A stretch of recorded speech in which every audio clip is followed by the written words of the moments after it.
Good morning. Thanks for coming around. It is Saturday morning. It is back to the radio show. We got our coffee. So, all right. If you are tired of all the polymer wonder pistols out there, you've definitely tuned into the right station. You need a break from all that and you want to actually take a look at some real steel stuff, you definitely came to the right place. So, nothing wrong with that stuff, but you know what? It's not for everybody, and it's certainly I'm not I like my old traditional stuff, so I guess you could say old soul. So we're gonna dive right in there. We're gonna read your comments as usual. That's what we do, and we're gonna go ahead and roll through those. Of course, if we didn't get to your comment or whatever, it's because either by the time you have made the comment, we had already done production on the radio show, or for some reason it was just not published out there. It could be a number of reasons why that. We also have an editing team that helps us out with doing all kinds of stuff here, so we're really grateful for that. They've also been helping out with answering some of your comments, just typing in some responses for you from the editor team. All right, so anyway, here we are. No particular order, but we got Harrison Mantooth up here. Good morning, and to all the others tuning in this morning. Another great episode of your Collector's Radio Show. I love my Colt's Commander in 9mm. That is a really good one.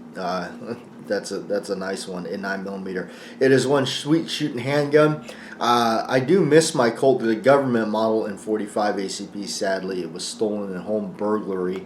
You gotta. I mean, I hate those thieves, man. You know what? Why don't you go out and work for a living and actually earn your way instead of stealing from others? That's such a I hate thieves.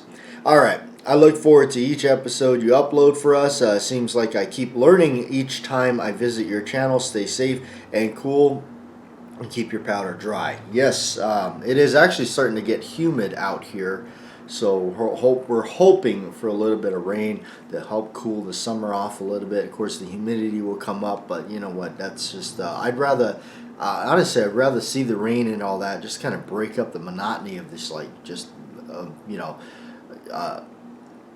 heat that just keeps just assaulting us. All right. Slimfire has got a comment here. Another awesome collector's radio. I love the 1911s. I love the 1911s too. I purchased my first in 1911, 1988. I have always had a few in my collection. I also have a Kimber full size in 9mm. It shoots great as well. Looking forward to the new videos coming up. Yes, thanks, Slim. I think you will enjoy it. I think a lot of people will. We're just doing some more, work on them and all that. We've also got some stuff that over the winter time, to get them out here on the channel. One of them's a really long video, so we're trying to work on that one. All right, Stephen K. Always look forward to your radio show. For me, I prefer government size 1911s and 45 ACP. I know Bill Wilson has said that 9mm is the majority of the guns he makes, but I just can't bring myself to 9mm. Nothing wrong with that. To be fair, I have shot a buddy's 9mm 1911, and it just didn't suit me. I've subscribed to your channel for years, and I always will. I do miss Scott, Mr. Holster. Yes, you know what? Actually, that's where this hat came from, was Mr. Holster. Scott, I won it actually on one of his sock shows that he was doing, which is, I think we all miss that guy. He was a character. He was a really true, just, yeah, he was just awesome. I never, the also thing too, like the guy literally made jokes about his own mortality right up to the end. I mean, just what a cool dude. I really do miss him. I really do. I always watched his content. It was just always really interesting stuff he did. All right.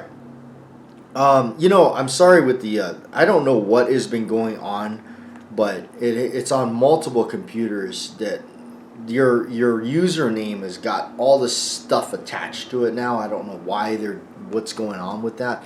So I'm trying to read your username, and I'm hoping I'm reading it right. This one's from Shane, and it says, "It's Saturday morning. I always love these Saturday morning shows, radio shows. Always perfect to have a cup of coffee and breakfast while watching these. Thank you for always doing so amazing with your videos. Also, you have been responsible for many of purchases for me and some friends."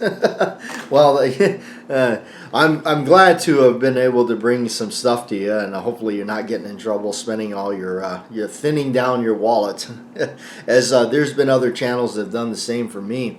That I didn't know that. I'm like, wait, that exists, and I gotta go get one.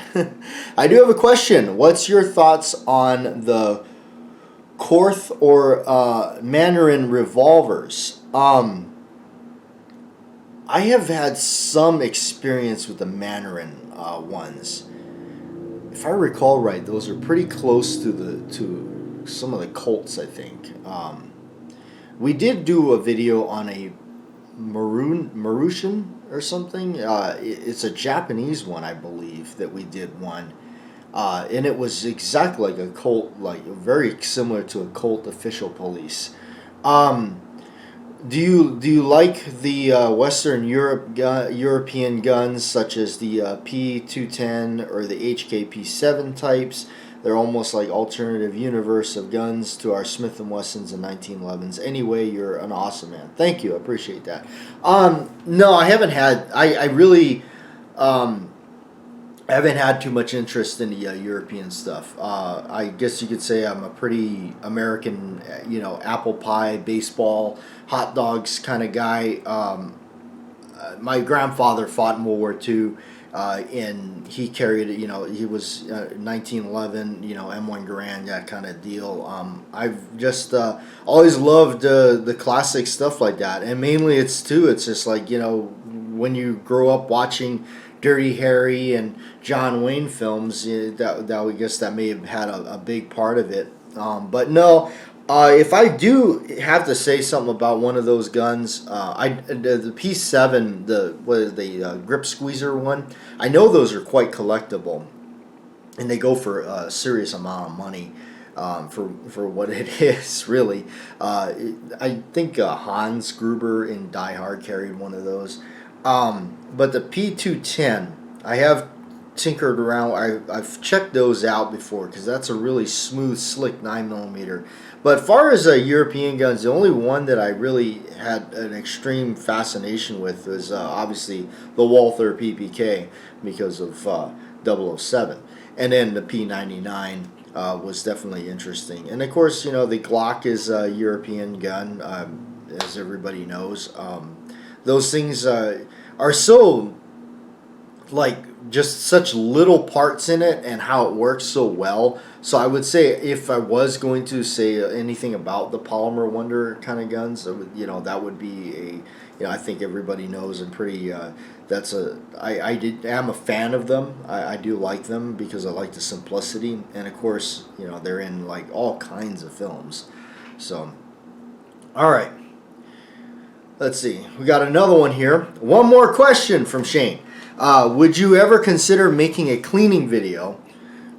We have had cleaning videos on there. I actually left you a link to one of them that we did where I was featuring Montana Extreme or something, a solvent that we were doing. And then I did do another one where I was talking about different oils and stuff like that. I have a little bit of an update that I'll speak of right here for you folks. And then I'll read the rest here. It's always so cool to see when people clean their guns a little differently. I have recently been getting into some more finer types of cleaning oils that overall enhance cleaning guns. CLPs that smell good, like a G96. I have used G96. It does smell good. I know that's weird. People are going, "What? You guys are nuts." But no, it has an interesting smell to it. I remember that. I first started using that, way back. I haven't used it in a long time, but I remember first. Or different waxes to bring out the finish. of a old Python deep bluing. Actually, the wax that we've all shared here on the Collector's Radio has been Renaissance wax. I usually have the can over here, but I have not, brought it out. I guess, but Renaissance wax.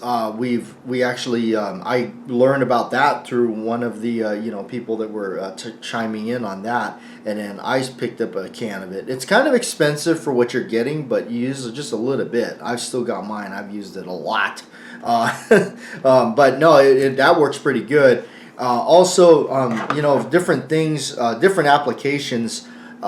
Flitz is always a good thing to have in the inventory. I wouldn't take off running with this on like blued guns so much because it can remove the bluing, so be careful with that. But it does have its it does have its shiny moments. Always have a thing of that. I use a lot of that in cleaning my brass because it does such a good job. Rather expensive to do, but it does a fantastic job. So you can usually get that stuff like in Ace Hardware. I did quit using solvents.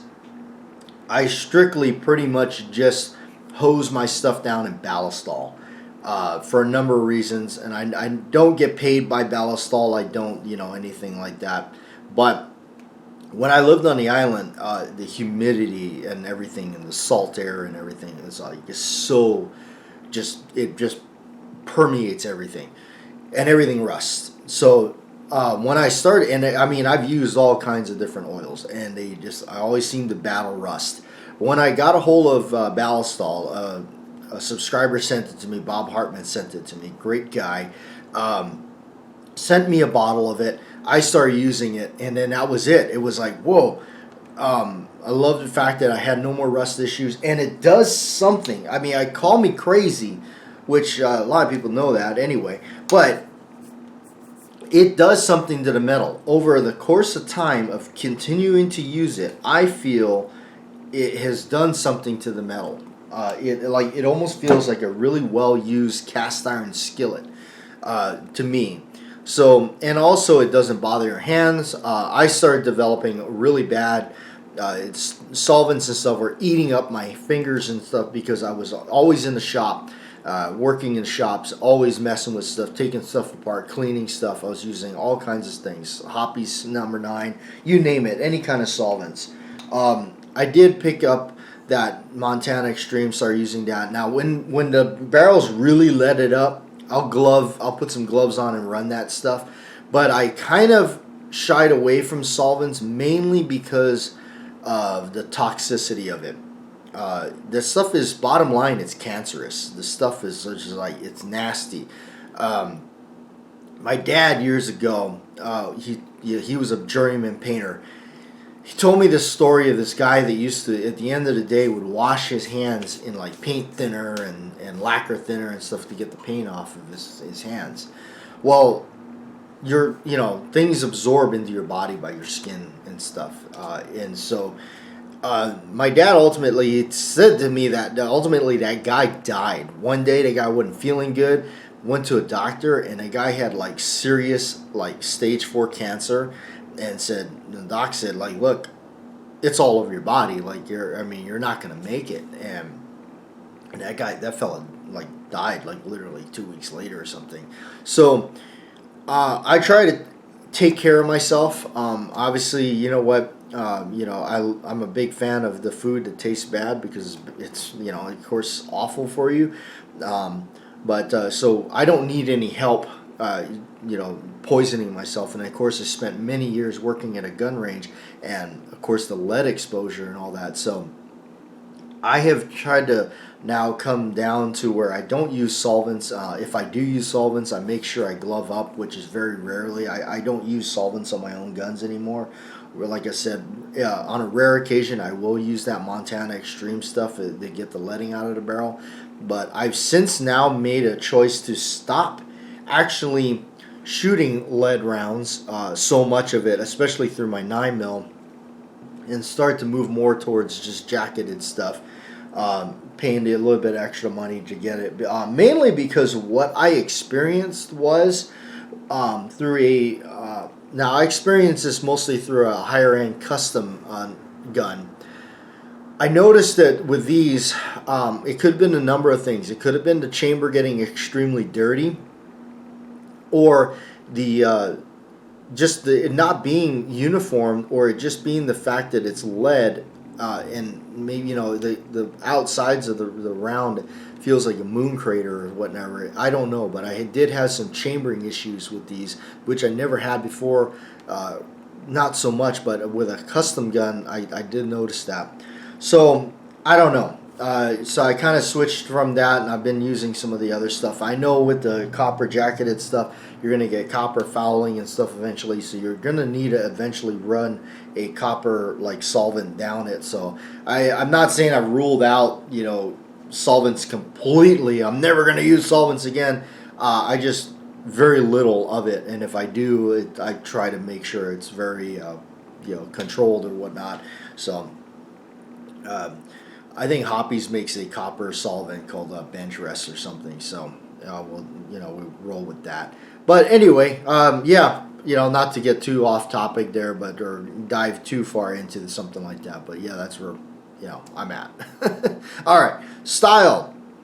I'm going to have to go back and check out past shows. I found this very interesting, and it took me back to when my dad was alive. He was a gunsmith and featured in several gun magazines. That's pretty cool. That's pretty awesome. CZ 9mm USA, those guys are an awesome team, father and son. He's retired from law enforcement, and they've been doing a lot of really cool videos. They have a lot of cool high-end 1911s. They also have another channel, of course, obviously Beretta 9mm USA, and their Legion of Tools channel, if you want to check out some tools. Really great channel, great guys, by the way. We love the 5-inch government model size, or government size, in most 1911 format. And it is the only way to fly with all the Les Bear custom 1911 pistols that we own. Oh, that's good. Good to know. Because I've been looking at Les Bear stuff.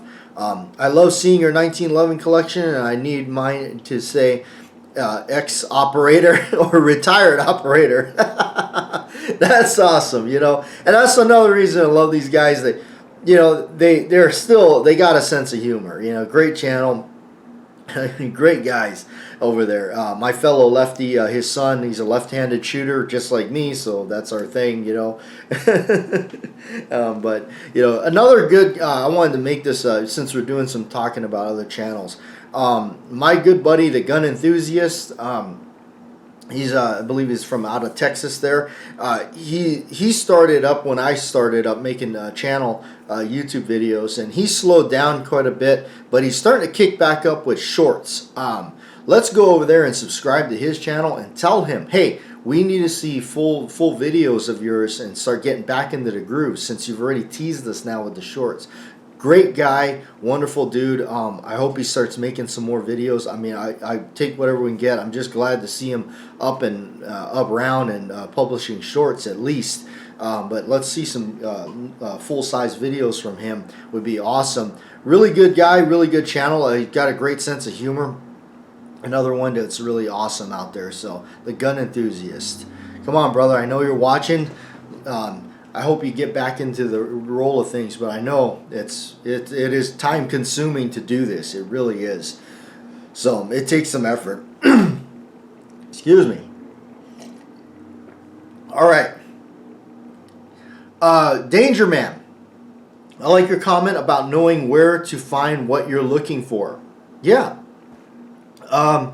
That's what it is. If you're interested in this stuff, or you become that's another reason. Like for me, I tried not to, indulge in alcohol or any of that kind of stuff, cigarettes or anything like that, because I have a very addictive personality. So I know that that's not good. I don't want to get so. I end up getting involved in stuff, and when I do, I do it to death. I mean, it just and the bad part about that is you end up burning yourself out really quickly at some point. But I do so much reading, and I do so much scavenging around, and then like my buddy of mine, he's the same way, and he likes the same stuff. So we have actually gotten to the point where we know, if what we're looking for, we know the spots to hit. We know where to go in town and or out of town. We know those spots to hit, and we do it. And that's it too. If you want to get stuff like this, you got to get out. I mean, if you're just, there's ways you can go about it. You got to get up. You got to hit the road. You got to hit the pavement. You got to get your lazy butt duff out into your vehicle and go. Like Vernon Dent says, go west, go west. Some of you that love the old Stooges, you know what I'm talking about. But you got to get out there and you go do it. I made it a point where I said, you know what, I want to maximize my opportunity to see this stuff. So guess what? I got into the business, and when you get into the gun business, also get into the part of the business that where people are bringing in stuff to sell you or sell the counter. So that way you have an opportunity to say, hey, I want that. But don't make that into a point where you're just like, you gotta know your limitations. A man's got to know his limitations, Briggs. It's out of its holster first time. All right.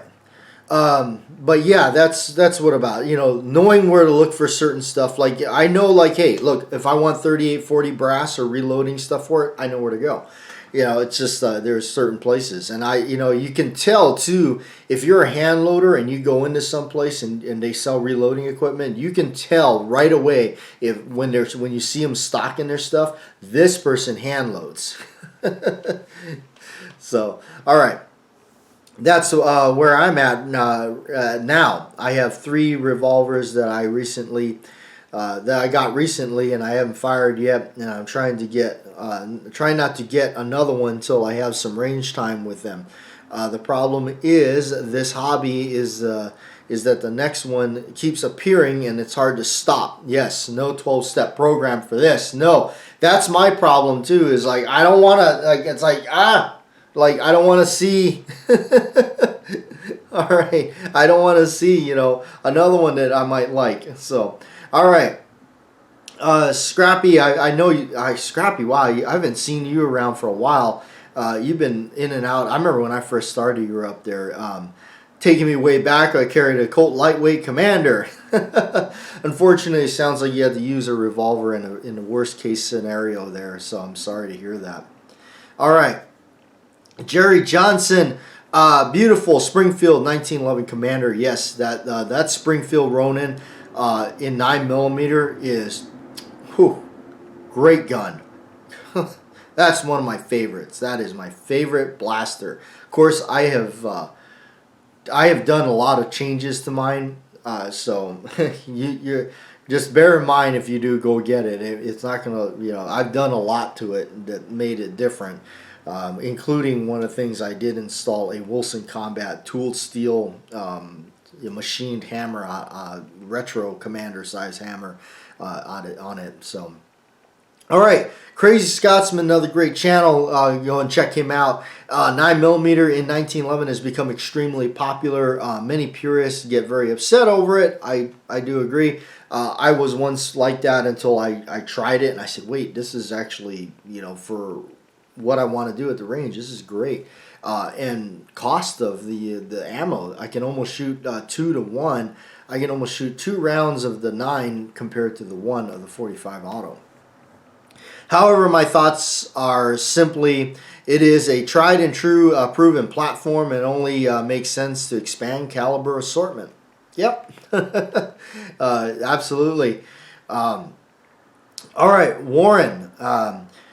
I am also an Australian, Toowoomba, Queensland. I hope I'm mispronouncing that right. That's awesome, to be exact. I enjoy your channel. That is so cool that the content here has reached Australia. That is just beautiful.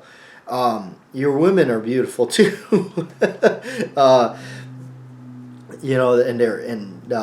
Nothing like a Australian woman with that beautiful accent.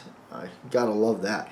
But anyway, you know what's funny? I know he's a, I guess you would say a big time.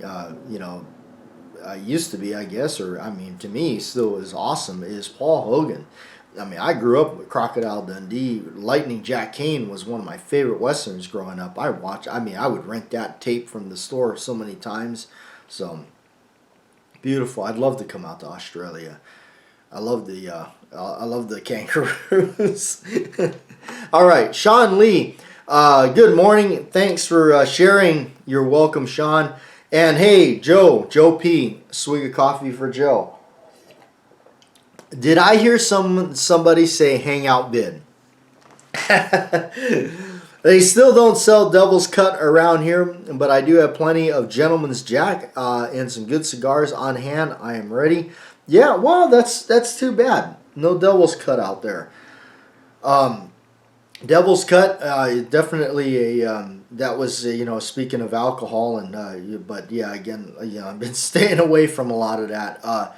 Devil's Cut is a really decent bourbon for the money, really, and it's got a really a good punch to it, a good the notes and the vanilla oak and the oak and all that. Blech. Really good stuff. You see, don't drink, no.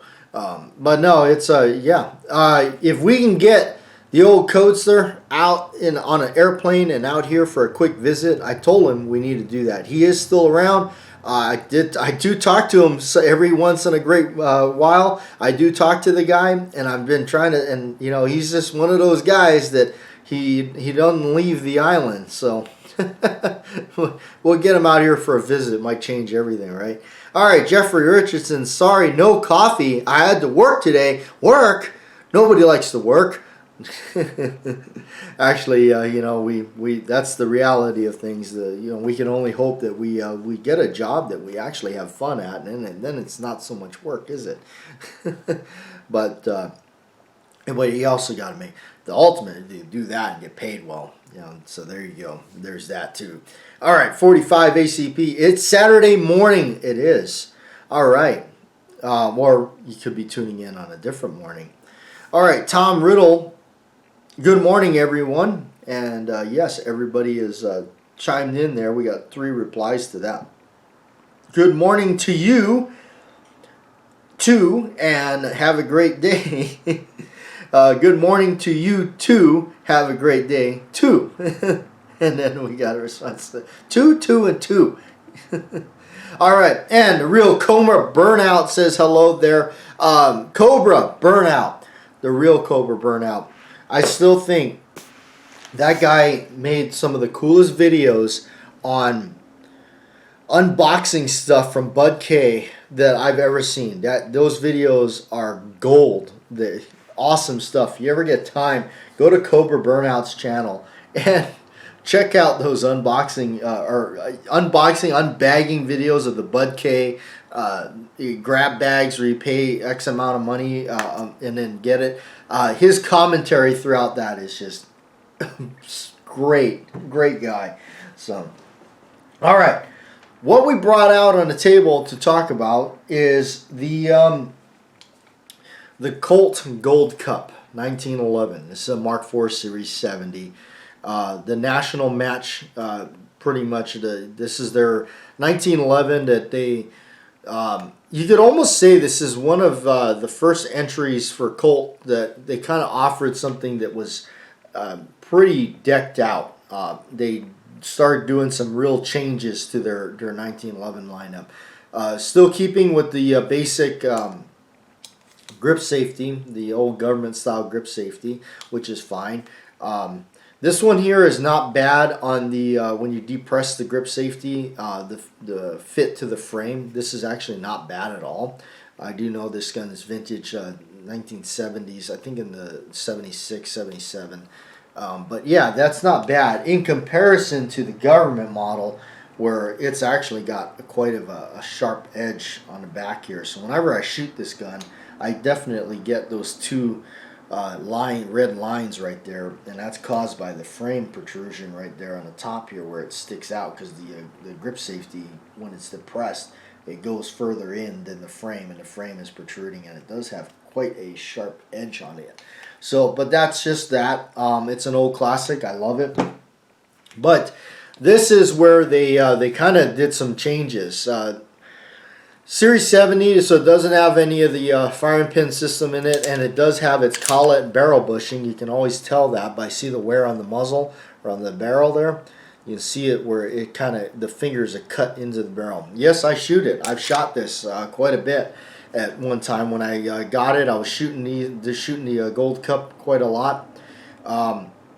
It's got a really, really amazing trigger for this kind of standard, you know, it's still out of the box production gun, if you will. That was the whole theory behind it, was Gold Cup national match. Right out of the box, go compete, win a Gold Cup, you know, in the national matches or whatnot. So also that being said, the thing about them is, now I've heard that the slides were just ever so slightly tapered or thinned down. Now I don't know. I don't know that for sure, but I do know that the thoughts and the old timers would tell me with these, you don't want to. These are not designed to grab 230 grain hardball and just go out and blast thousands of rounds through them. They will take a beating. These are made for kind of a moderate load. Mostly 200 grain, you know, wad cutters or something like that. That's what these were kind of made for. So, you know, keep that in mind. At least that's what I've been told from a lot of the old timers that had them and have them. So they did put a different trigger in these. They put a wide trigger, and the trigger's a lot wider. So you're not going to be able to take this trigger and put it into another, you know, another gun without some serious modification. And vice versa, you're not going to be able to take a standard trigger and put it in this one, because the window in the frame, you like all my proper terminology? I don't. People get off on that, like, oh, you don't have the proper terminology, so it's like, who cares? Like, I'm a layman. I'm no professional, so I just say, you know, it's that little gizmo right there.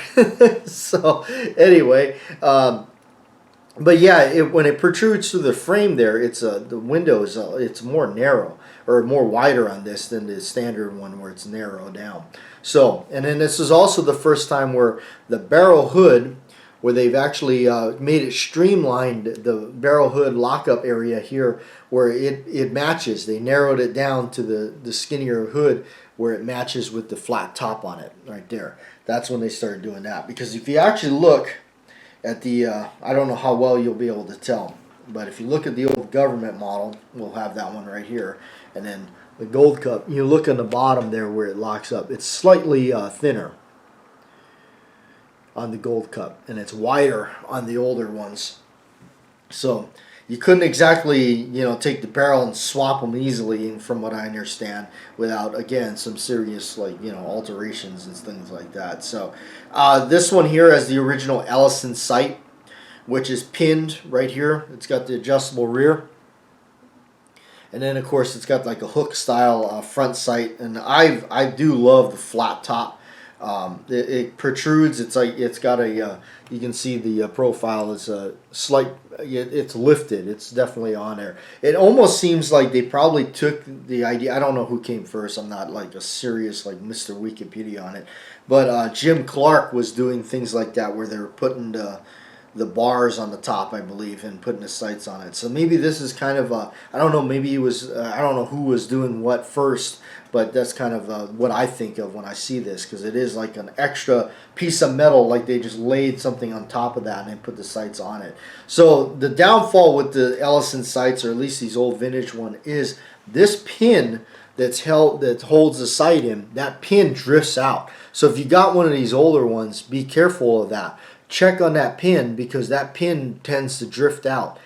It just, I've had a couple of these over the years, and it's done them on both. So it does drift out. So be careful of that. I heard of people taking them out, putting a slight bend in them and putting them back or whatnot. I mean, all kinds of stuff. But for me, I just keep an eye on it if I'm ever messing with this gun or shooting it, which I haven't taken it out for a very long time and shot it at all. Angled serrations. The serrations are a little bit more spread apart, and they're slightly angled. So again, you know, they really touched up this thing, and of course it's to my configuration. I like the arch mainspring housing on it. But yeah, this is a really cool old original one. I will let you in on a little secret. I'm not the biggest fan of these. The Gold Cups, I'm not the hugest fan of them. I have them because it's kind of a classic, and if you are like me, a 1911 fanatic, especially a Colt collector of them, you got to kind of have one at least in the collection. So, but I do have a second one here. This one here is a newer one that they made, a newer take on it. So, which I like it better, honestly. And this one's kind of rare if you could imagine that, or at least I haven't seen too many of them recently. Maybe they'll start popping them out again. At least in blued. This is the blued classic. Basically, this is their remake of the gun of yesteryear, right there. So they made it identical. In fact, it's almost. You almost can't tell the difference at all. And this one here is in 9mm. That's why it's my more favorite of the bunch, 9mm. I shot this one a lot, you could tell. And that's just what they do. Colts will do that. They'll rattle on you. They'll come loose. There's things you can do, peen the rails, squeeze slides and all that. But you know, this is also what honestly makes it super reliable, and it'll run even if it's completely filthy. But yeah, no, this one. But anyway, this one I've shot a lot. Probably shot it a little bit too much when I first got it and everything. Why I got this, why I was really interested in this ultimately was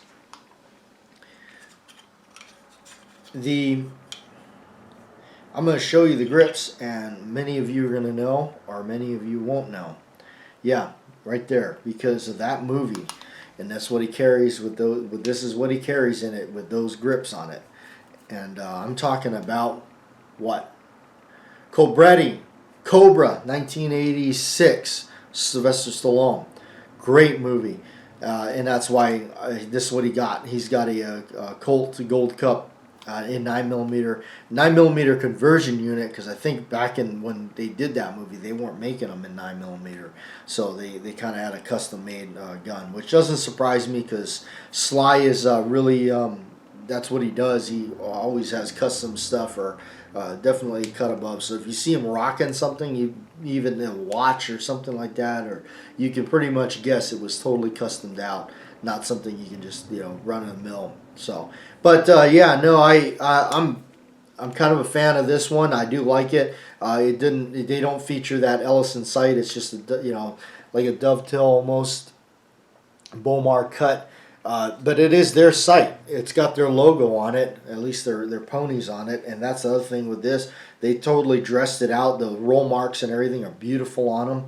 So a lot of things that they did compared to the standard government model, where this is your plain Jane. My favorite, absolutely, Series 70, Mark IV with the original collet barrel bushing on it. Sighted hammer, polished on both sides, those little profile sights. Basically the commercial gun, the commercial model of the World War II 1911 that I love. Short trigger, arch, housing, the standard grip safety. They didn't lower any of the ejection wall or anything, or put any kind of extra cuts there that some people definitely hate. Some people talk about that billboard style roll mark, and this is a large letter on the other side. The government model stamping is in a large letter, and that there's two different types. There's small letter and large letter. This is the large letter because this is an older gun. The 70 is in the prefix serial number. It's in the prefix. If it's in suffix, suffix came after 75. The 70 means it's 70 to 75. That's from what I understand is the difference. So when you're looking at these two, trying to know if it has its original collet barrel bushing is important. You can always tell that by you can let it slide down just a little bit, and you'll feel it bite. You see it? You'll see it bite. And if it does bite like that, then it's got its original collet barrel bushing on it. So that could affect the price a little bit if you're looking for them. But anyway, we're going to go ahead and get out of here. It's getting hot out here in the desert. AC is kicking on. So that is a time to check out. Hopefully you enjoy the rest of your weekend. That is if you stayed here this long for 39 minutes and coming up to 50 seconds of time that you'll never, ever get back.